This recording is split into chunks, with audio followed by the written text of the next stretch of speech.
What is up, everybody? Welcome into this Friday episode of Flippin Bats. The final weekend of the regular season is upon us. 3 more games, and we are going to talk all about it. We got all the scenarios you could possibly want to know: who's going to get in, what they need to get in, who could possibly miss, and what needs to happen there. We also have Immaculate Grid, 90 seconds on the clock. How many can I get? Things that make you go, And also a farewell. This is going to make me sad. A farewell to Miguel Cabrera, his final 3 games of his Hall of Fame career.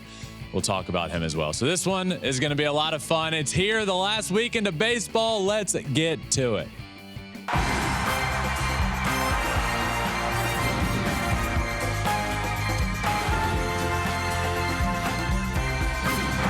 5 ball onto the track, at the wall, it's gone! Home run! Turns on a ball, deep right field, and gone! What a game, what a moment. Happy Friday, my friends. The weekend is basically upon us. 3 games left, Alex, for everybody around the league. It all comes down to this final weekend of baseball, and I truly, I can't believe it's here. It's the final countdown. Ba-na-na-na, da-na-na-dun-dun. No, you're not going to go with me? Okay, fine. It's true, though. It is. Thank you. It is. I think there was a little pitch. I'm the singer here, as we know. We've established I had a crack that. in my voice, okay? Call me out. My voice cracked. Let's go. Story of my singing career. Well, that's a story Alex, for I think another we day. figured it out. Yesterday, Yeah. we discussed how tail of the tape this year we tied, and I wanted the tiebreaker to be a race, but I don't think we should do that.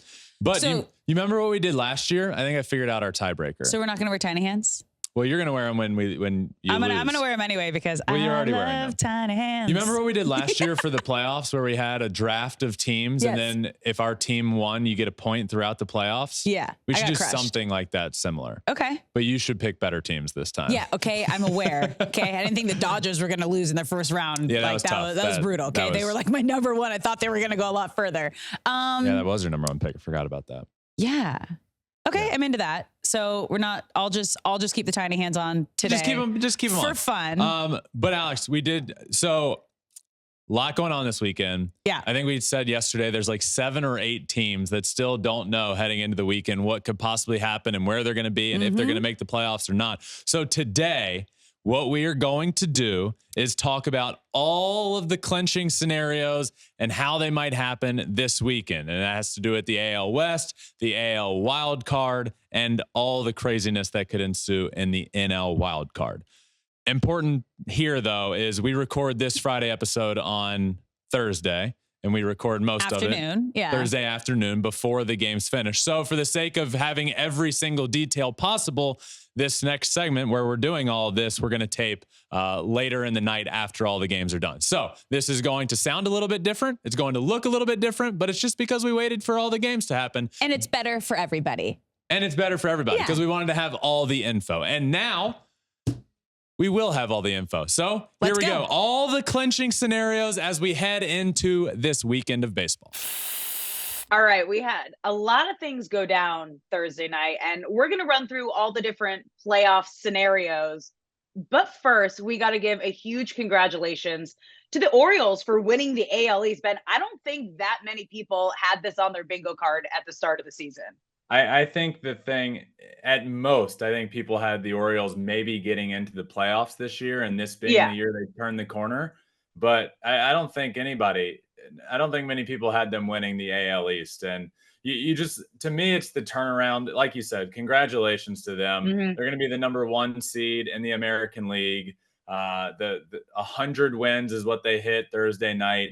Look, Alex, 3 years in a row, if you take out the COVID year, they lost 100 games or more 3 years in a row.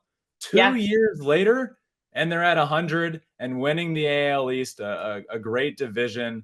They deserve so much credit. Brandon Hyde deserves so much credit. Manager of the year in the American League, by the way. He's done an outstanding job. I'm just so excited. 1 seed, bird bath. It's coming, Alex. We're a couple games away from the bird bath. It's just crazy. They're the first team in baseball to go from 110 plus loss season to 100 plus win season within 3 seasons. And this is their first 100-win season since 1980. So this is just a huge deal for Baltimore. Watch out. Ben's excited. if they keep it going and if they make a run. But another congratulations is in store for the Braves, who clinched home field advantage throughout the entire postseason on Thursday night. So they just continue to keep things rolling.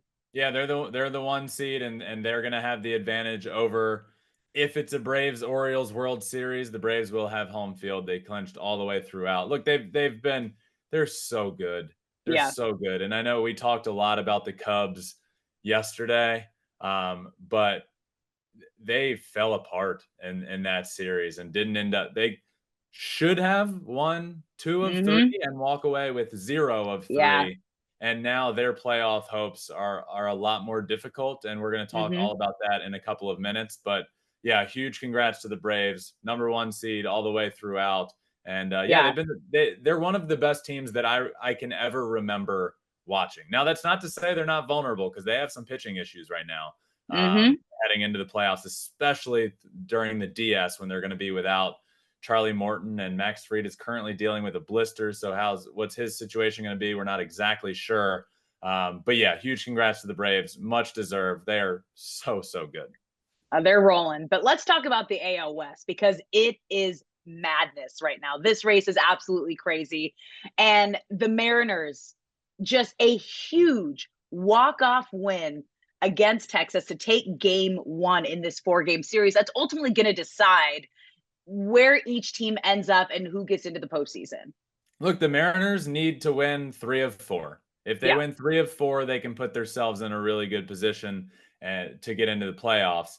If they don't, they're going to be in trouble because of where the Astros are in that final game against the Astros. So this series, yes, it's at home. It's against the division leader. You know what you needed to do, and you need to win. You got to win every game. And it did not look good for them. They got down 2-0 pretty quickly. Adolis Garcia hit a homer early in the game as well to make it 2-0. And next thing you know, there's just no offense out of that Mariners team. I mean, none. And then Julio ends up hitting a homer to make it 2-1, but that was kind of it all night long. And then the Achilles heel for the Rangers all season long. It's poetic how it happened. All season long. Brutal.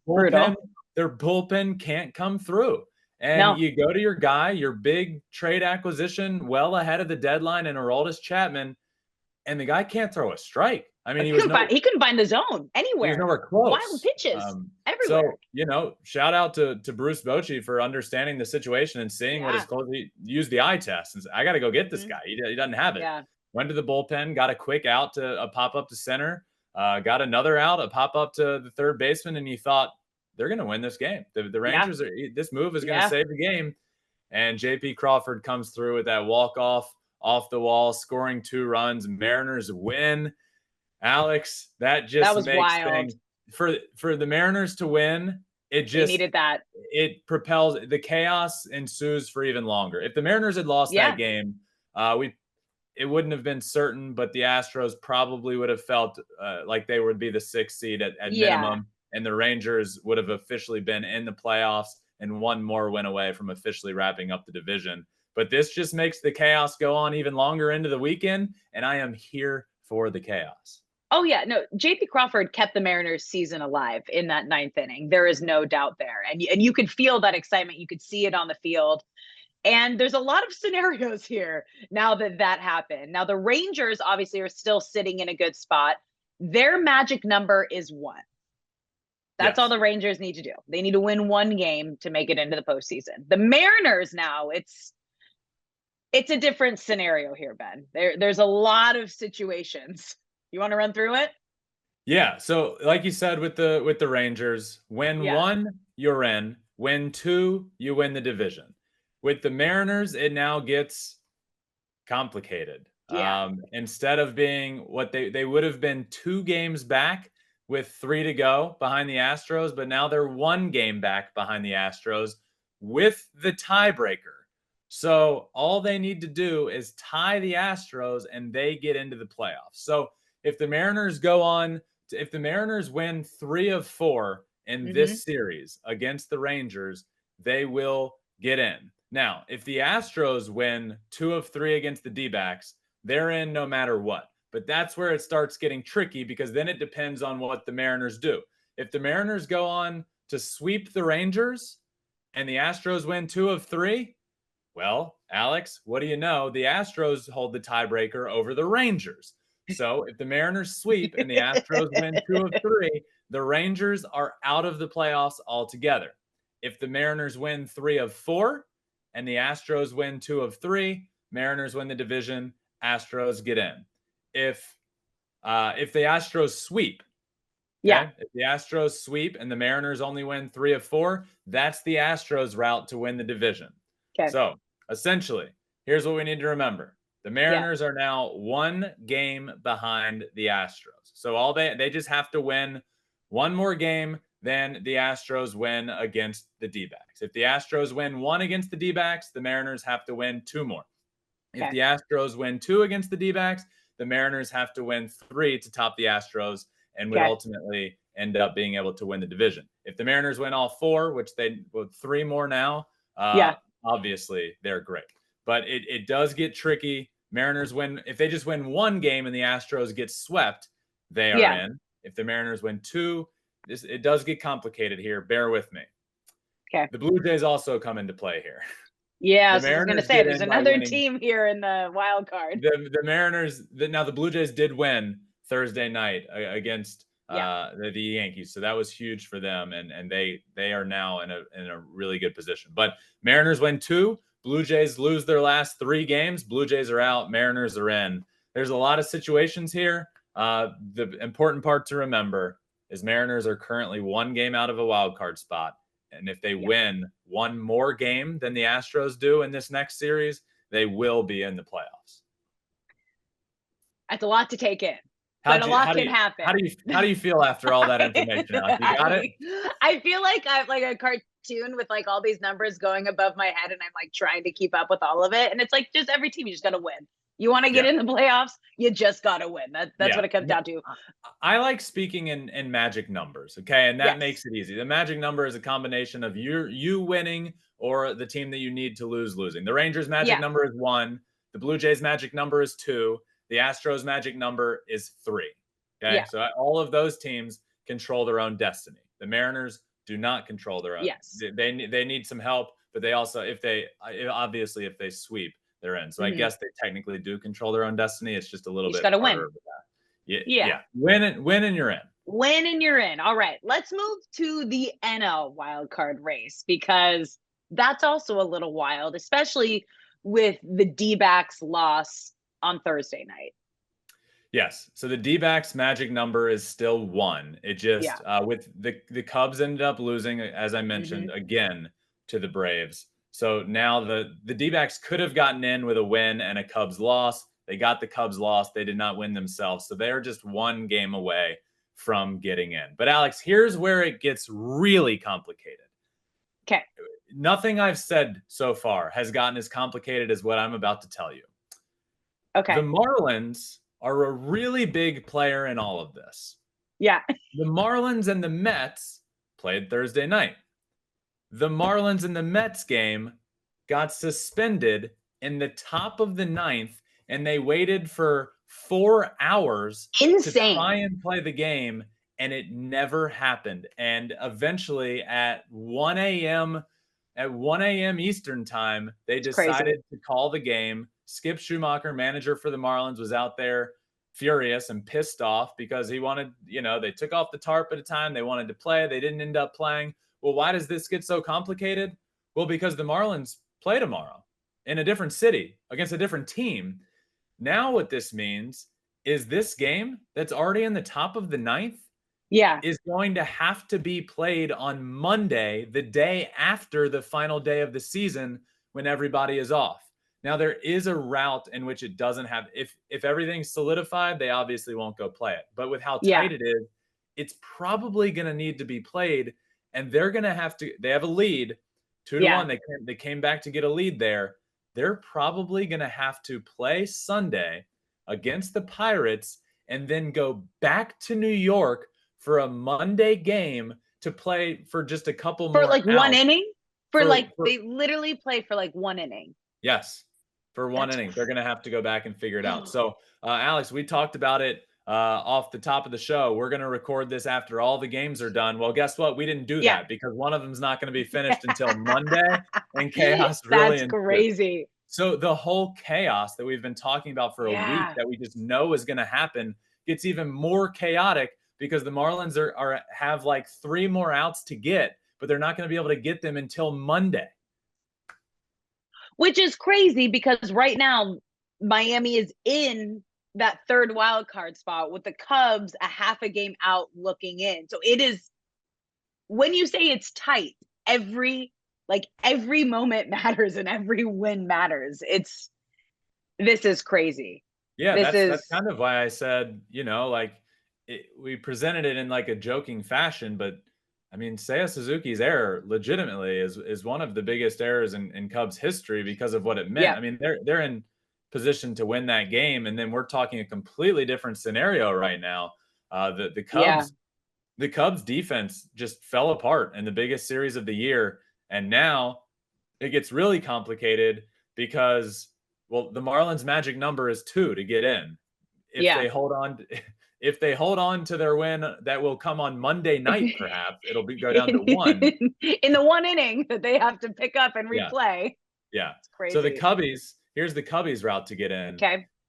If they win 3 of 3, if the Cubs win all 3 against the Brewers, and the Diamondbacks lose 3 of 3, they're definitely in. If the Cubs win 3 and the Marlins lose 2 of their remaining still 4, they're in. If the Cubs win 2 against the Brewers, here's what has to happen. The Marlins have to lose 3 of their final 4, and the Reds have to lose 1 of 3. That's right. You just heard another team for the first time. The Reds are still in play here, Alex. And if the Cubs win 1 game, they would need the Mariners to lose all 4 and the Reds to lose 2. That's the Cubs. The Marlins. Yeah. Yes. And then that's crazy. Lastly, the Reds. Are you ready for the Reds route to get in? This is crazy. Yeah. The Reds, let's go. Keep those dreams alive. Keep those dreams alive. Here's the first and foremost. Any route they have to get in, they have to win all 3. Reds have to go 3-0. If they do, Miami can't win more than 1, Chicago can't win more than 2, and Arizona needs to go 0-3. All of these involve Arizona going 0-3. So I'm not going to dive too much into the Reds. It's a long shot. Yeah. They need the Diamondbacks to lose all 3. They need to win all 3, and then they need more. This is wild. This is a wild weekend. There's a lot going on here. And if everybody listening didn't understand all of that, then shame on you. I need everybody to know right now what everybody needs to do. This is crazy, but this is what you want. This is beautiful chaos, the last weekend of the regular season. And we are going to get an extra day of the regular season on Monday for 1 inning. Most madness. Madness. If everything is wrapped up, then they won't go back to play. But I honestly don't see us. They're most likely going to have to go back. And that is, to be honest, that sucks for everybody involved. Imagine the Mets are going to be like, what? Are you serious? We have to stick around for 3 more outs. It's just a wild situation. What's the mindset you have there though, as the Mets? Like, try to screw it up for the Marlins and just like give it everything you got. And it's like, well, nothing to lose here. So we're just going to make sure you guys don't get it. Or they're just kind of putting in all their young guys and like, just don't get hurt. And then easy for the Marlins to get in. That's a strange scenario. Or the Marlins get back into town Sunday night. Both teams go out to dinner and the Marlins offer them part of their playoff money if they just let them get the last 3 outs, and then the Marlins are in. Oh, the secret scenarios. Wild. Yeah, so you got all that, Alex? Sure. Yes, you are locked in. All right. Win and you're in. Win and you're in. Win and you're in. Those are all the scenarios for everybody to get in this weekend. Friday, Saturday, Sunday, Marlins Mets will pick back up if need be on Monday because of what took place Thursday night and that suspended game. There's a lot. Rangers are playing the Mariners for 3. Astros are playing the D-backs, and there's implications everywhere you look. But hopefully you got a little bit of clarity after this, or else you just got more confused, but that's part of this. The beautiful chaos is about to ensue this weekend. So that does it for all the scenarios this weekend. Now it is time for some Immaculate Grid. Okay, now you know everything that can happen heading into this weekend. Every game matters, and so many different situations can happen. It's wild. It's going to be so much fun. I love this. But now it's time to move on to our favorite baseball game, Immaculate Grid. Ben will have 90 seconds to guess 9 players. His record is guessing 9 players in 36 seconds. So can he go immaculate? A, and B, can he ever beat 36 seconds? I don't know. 36 was wild. That was the perfect storm of there were 2 accolades at the top, and then the Yankees, which the history there makes it like 36 is going to be tough to beat. All right. Well, let's get the grid on the board. See what we're working with here. All right. We got Twins, Braves, 20 plus 200. 200, There's an extra 0 there. There is. Thank you. Yeah. Plus strikeout season pitching. And then you have the Reds, Texas, and Angels along the bottom. Yeah. Along the side. All right. So Twins, Braves, 200 or more strikeout season on the top. Reds, you ready? Rangers, Angels. 90 seconds on the clock and go. All right. So I'll start with the 200 plus strikeout season for each. Reds, I'll go Luis Castillo.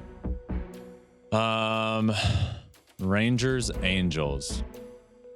Angels, I'll go Nolan Ryan.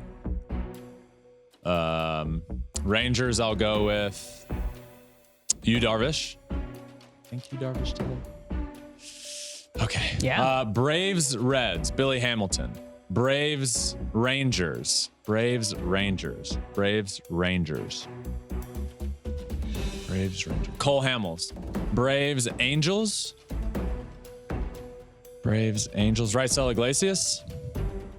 Twins. Okay. Twins, Reds. 45 seconds. Mailey. What's his first name? Mailey. Tyler? Tyler Mailey? No, Tyler Mailey. No! Yes, that is correct. Okay, keep going. Twins, Angels. Twins, Angels. Andrelton Simmons. And then, no, that's Twins, Angels. That, you guessed Twins. Yep. I gave Logan a lot of props last week. And now I don't have any more guesses according to the game, but Twins, Rangers would have been Joey Gallo. You got Immaculate again. You got it. I got it. You got it with 5 seconds to go. Whew. Yeah. Right. Nice job. Okay. Yeah. 3 seconds. Yeah. 5 seconds to go. 5 seconds to go. Great. Yeah. You said it with 5 seconds to go. Not bad. It's funny that now when you get it immaculate, like, not bad. Wasn't 36 seconds. I know. But not bad. Yeah. Yeah. It's okay, Logan. You did great. No, he didn't. I like to pump people up, okay? But I got to do a good job to give him credit. It's okay. Mailey was tough, but I didn't know the first name, so I said Mailey. Yeah. But I knew it wasn't Luke. Yeah. I knew it wasn't Luke. All right. All right. Let's got it again. Let's move on to things that make you go, because there were a lot this week. Okay. And let's get started with brutal one. This is the first time since 1995 that both the Yankees and the Red Sox will miss the playoffs. That's a long time. Well, yeah, they're both like historically great franchises that are always in the postseason. It's been almost 30 years since we have had a postseason that doesn't include the Yankees or the Red Sox. And now we're getting that. Yeah. And that is just a head scratcher when you hear it. I mean, it makes sense, right? Yeah. The Yankees are the Yankees. The Red Sox also a storied have been great organization. So been almost 30 years since we've had a playoffs that does not feature one of those teams. Crazy. Brutal. Next things that make you go, A fan throws a foul ball back and hits George Kirby. This is ridiculous. This is absolutely ridiculous. I don't know what, it's not even just baseball right now. It's like concerts, it's everything. People think that they're entitled because they bought a ticket to be able to throw something out on the stage, the field at play. And there was a foul ball hit into the stands in the Astros Mariners game. And the person that caught the foul ball, I think it was a 16-year-old kid, threw it back onto the field and it literally hit the starting pitcher. It hit George Kirby. And he looked around like super confused, and Scott Service comes out like, what the hell, man? Like, what happened? How is this possible? And yeah, that kid was kicked out of the game, but that kid should never be allowed back in a baseball stadium. No, ever. That's like, he got him like right in the stomach. Yeah. Luckily it didn't hit him in the head or like the hand or anywhere that it could have. Yeah. The face, it hit him like, I think it like brushed his jersey and hit him in the stomach, but somebody literally hit him from the stands with a foul ball. And that's just ridiculous. And it pisses me off. We've been dealing with situations like this it's scary. in the world, I feel like this year. Concerts, the Ronald Acuna situation out in right field in Colorado earlier, with fans running out onto the field and just going up to hug him. And now this, fans throwing a baseball out there and hitting the starting pitcher. It's ridiculous. Yeah. We need to crack down on this more than this. This fan was kicked out of the game, but they need to be banned forever. You need to have situations come into play that become public, and just that headline being out in the world will make people never want to do that again, right? 16-year-old kid banned for life for throwing a baseball at a player on the field. Okay, well, somebody's never going to do that again. Yep. And if you do, you know the consequences, but they don't, like getting kicked out of the game, who cares, right? He could come back tomorrow and do the same thing. Yep. It's ridiculous. And you may think like 16 is young, but 16 years old, you're allowed to drive a car. Right. So that's a very dangerous situation. Like, you need to be responsible enough at that age. 16 years old. Are you kidding me? My life is in your hands out on the road. Yep. You could, if you can drive a car and put other people's lives at risk, you're old enough to know what you're doing at a baseball game when you're throwing a baseball at a pitcher. And I guarantee you, he's laughing in the stands, thinking it was funny. He was putting his arms up, like, as he's getting kicked out. Like, why? Right. Why am I getting kicked out? And now he gets kicked out. He goes to hang out with his friends. They all laugh about it. Yep. No, kick his ass out for life. All right. Moving on to a happier things that make you go, yeah. I want to do that one.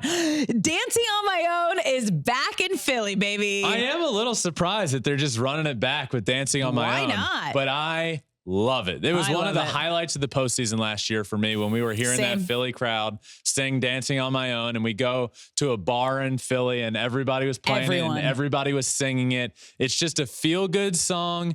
The Phillies clinch the playoff spot. They clinch the number 4 spot. They go into the clubhouse. They're popping bottles and they start singing and dancing to Dancing on My Own again. It is back. I am pumped. I don't know if we will end up in Philly at this point, because the only chance we have to end up in Philly is the World Series this year. But either way, it'll be a big part of the postseason, and I'm excited. I love how they brought it back kind of mid-season, because they weren't using it at the start of the season, and it was a mid-season bring back. They were having a tough start to the season. I didn't know that. And then they brought it back and they started playing better. So it was like, it's kind of been like, come on. You need this. We need this. You need the song. We all need the song. And so, yeah. And then that turned their season around. Yep. So, well, the Philly fans turned the season around with Trey Turner. And then the song. Dancing on My Own helped the team. Yep. I love it. All right, moving on to our next things that make you go, Josh Hader's comments on not making himself available for 4 outs.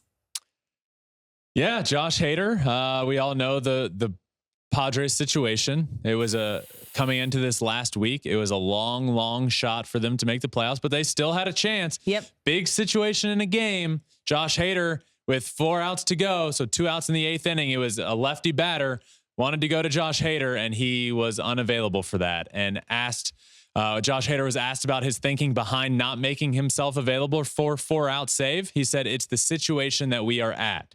Asked to clarify, and he said, "Are we in a playoff race?" And then technically, yes, but it would take a miracle, to which he said, "You guys want me to do everything," which I think is unfair. I think they just want him to do his job, which is to come in and get 4 outs every once in a while as a closer. Yep. Asked if he was looking to the offseason with his decision to limit himself, he said, "It has nothing to do with the offseason. It's the now. It's the health. It's the making it through the entire season. 162 games is not an easy task to do. You see guys work overloads. They get injured." Josh Hader has always been a guy that he does not often come in to get 4-out saves, does not often do more than the 3 outs that a closer is often asked to do. But in this situation, look, I hate it. I don't like it. And I would understand if it was like a 6-out save, like come in to get 6 outs, but like 4 outs, one more. It doesn't seem like that big of a deal. So it's the up and down of it. It's not necessarily, it's you're in your routine, you come out, you finish the game. Yeah. 4 outs means you have to go out into the 8th and then go sit down in the dugout and then go back out. Yeah. Look, I don't hate it from a perspective of like, I feel like a lot of people hate it because they're mad at Josh Hader for not wanting to work, or, you know, like, come on, man, help your team. I just hate it because I feel like, I don't know. I just hated the answer. It rubbed me the wrong way of, are we in the playoff race? And it's like, oh, because it's a long shot at this point, you're not going to go get 4 outs for your team. But if you were a half a game out, or if you were in the playoffs, you would do it. Yeah. Like, that's off. If you sign with a team and you say like, hey, I don't like to, I'm a 3-out guy, and I'm one of the best in baseball at doing it. And that's what you're going to get with me. Yeah. But for him to like say, because of the situation, he's not going to go out there to get 4 outs, but maybe if the situation were different, he would. It just rubbed me the wrong way. I hate it. I feel like he let his teammates down. I feel like he let his manager down. Bob Melvin looked let down after the game when talking about it. He was sitting in his chair and basically was like, yeah, he was unavailable. And they asked, and he basically didn't have any answers. And yeah, it just rubbed me the wrong way a little bit. Yeah, your team asked you to get 4 outs in a situation when they know you're typically a 3-out guy. I think that's a situation, you know, like I think that's a big situation. And they still did have playoff hopes. Yeah. That's like they weren't eliminated. Yeah. I don't know. I don't think it's gonna help him heading into free agency. No. I don't think that's teams the are going to. last thing teams want to see. Right. You know, like I get whether it's, I get he doesn't want to get injured. I get it's something he's uncomfortable with and something he's not typically used to doing. But now you put yourself in this tricky situation where you're about to be a free agent in 3 games. And this is not a good lasting memory for other teams that are going to be shelling out some money. No, probably the last conversation you have about Josh Hader at the end of the season. Yeah. Yeah. Yep. All right. Moving on to our next things that make you go, Rowdy Tellez on Josh Donaldson's entrance into the new clubhouse. Yeah, so Josh Donaldson, new pickup for the Brewers a couple weeks ago, starts his time down in the minor leagues and then gets the call up to the big leagues, walks into the clubhouse, and this is all words from Rowdy Tellez was talking about this. They were actually former teammates in Toronto. So Rowdy Tellez, on getting Josh Donaldson back in his clubhouse, he said he walked in the clubhouse and walked straight by.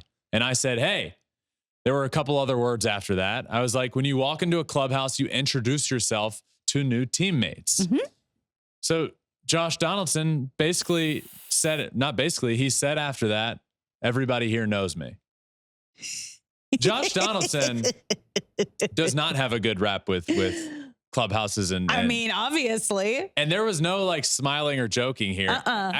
Look, Josh Donaldson walked into this new clubhouse, didn't say hi to a single person, just walked right on in. And Rowdy Tellez, a former teammate, called him out like, hey, man, when you walk in, like, say hey to people. And he's like, everyone here knows me. Come on. Yeah. Come on. I mean, he's not the guy I want to hang out with. And then, you know, Rowdy Tellez, when there was a bunch of other things said, and Josh Donaldson like fired back with like a food joke, like calling Rowdy Tellez, like basically saying he's overweight. Like, I forget. Are you on the seafood diet? And he goes, yeah, I get it. I see food. I eat it. Funny. Yeah. But like Rowdy's telling this story and he wasn't like smiling or laughing about any of it. It was mean. Yeah. It was, everyone knows you. Okay. So what? I walk into a room of people, friends and family that know me, and I'll still say hello to everyone. Like, so weird, man. So weird. Come on, Josh Donaldson. Yeah, he's probably just in a weird headspace. Yeah. Yeah. Well, our next things that make you go, a certain call in the Braves game, Johnson to hand to Mastroboni. we got to listen to this. This was in the Braves game. And just the way the game set up and the way it was announced, just let's take a listen to that. So the Braves will go from Johnson to Hand, and the batter will be Mastroboni. That's probably a good thing Jeff Francoeur's in the other booth. One, Jeff Francoeur did not deserve that stray shot at him for like, I know. That guy would be in here cracking up. But yes, just Johnson to Hand to Mastroboni will forever live on as a classic baseball call. But it was just he was just saying the names, you know? Yep. Nothing more to it. Nothing more, nothing less. All right. On to our next things that make you go, The interaction between Gabe Kepler and John Brebbia. Yeah, so to make some sense of this, there's a bit of history here with Gabe Kepler going out to get pitchers. And I think it was last year, there was a situation where the pitcher and him were just not on the same page. And the pitcher didn't want to come out, and it ended up being this like altercation. Well, this time, John Brebbia, who was, I think like an opener in this game, he wasn't going to pitch long, but he basically like screwed around with Gabe Kepler.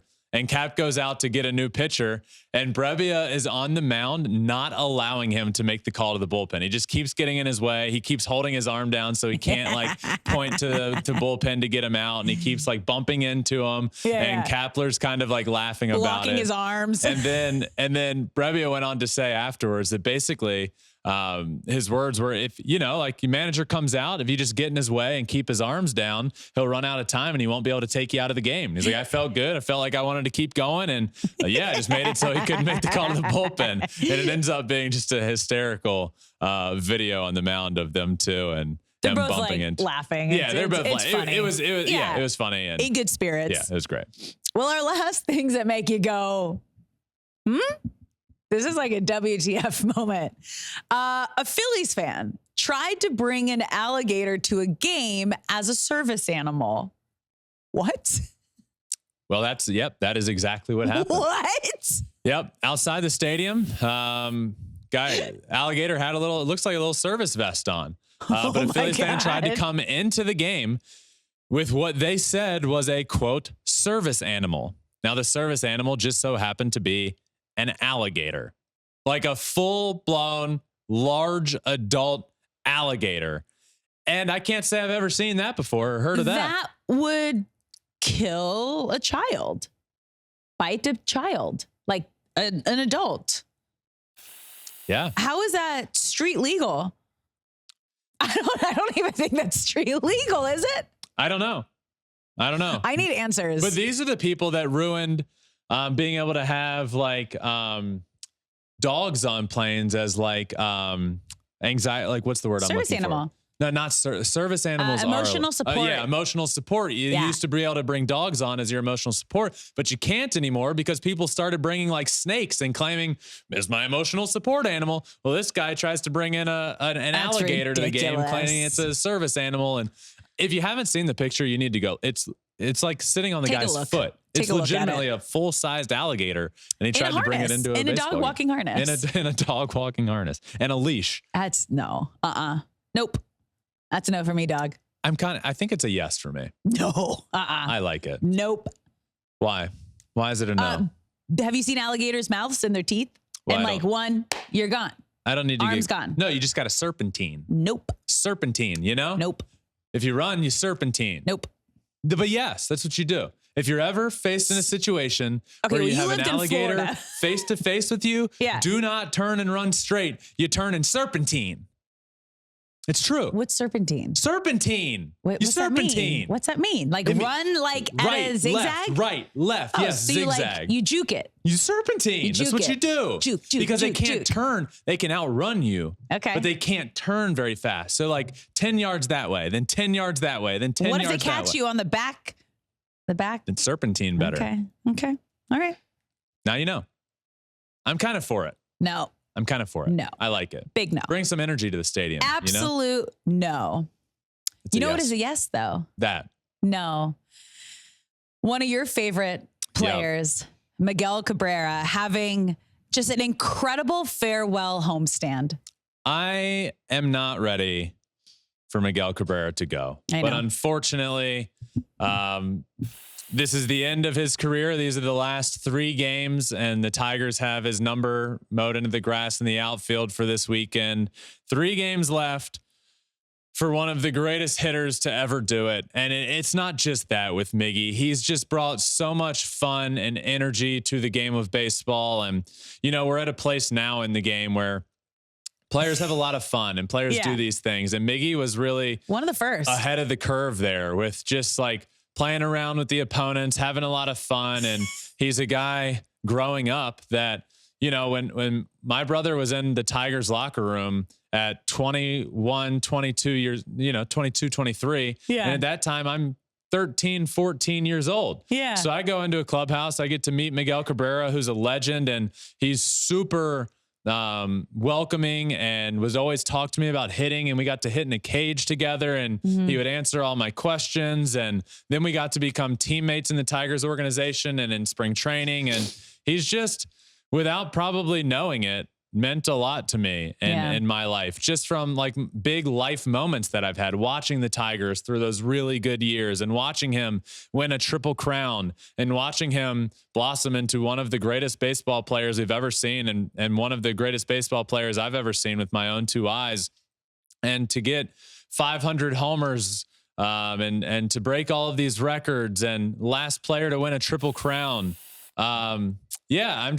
I'm not ready. I'm not ready to see him go, but it's going to be an emotional weekend there in Detroit. I'll forever remember. I think it was my first big league spring training appearance. I pinch ran for Miggy, which will always be cool. And he's always been super kind and one of the nicest people to be around. And obviously an all-time great, a future Hall of Famer. So shout out to Miguel Cabrera on certainly a first ballot Hall of Fame career. And thank you for all the memories in my life that you've given me along the way, for sure.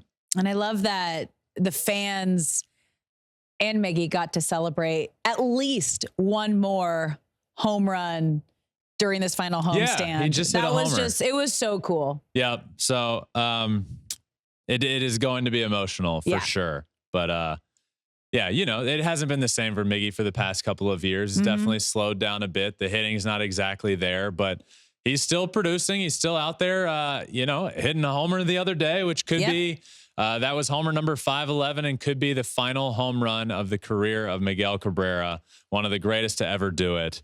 And one of the kindest humans too. No matter if you were a teammate, an opposing team, like huge smiles and hugs every time I saw him. Yeah. Thank you. Thank you, Miggy, for bringing laughter and fun and joy to baseball and winning to the city of Detroit. You know, for a baseball team that was awful for so many years. And then it all turned around and Miggy was a huge part of that. And he turned around baseball in the city of Detroit and everything with him as a person, but also him as a baseball player. It's going to be, I might shed a tear on Sunday for sure. That does it. It does. That does it for this Friday episode.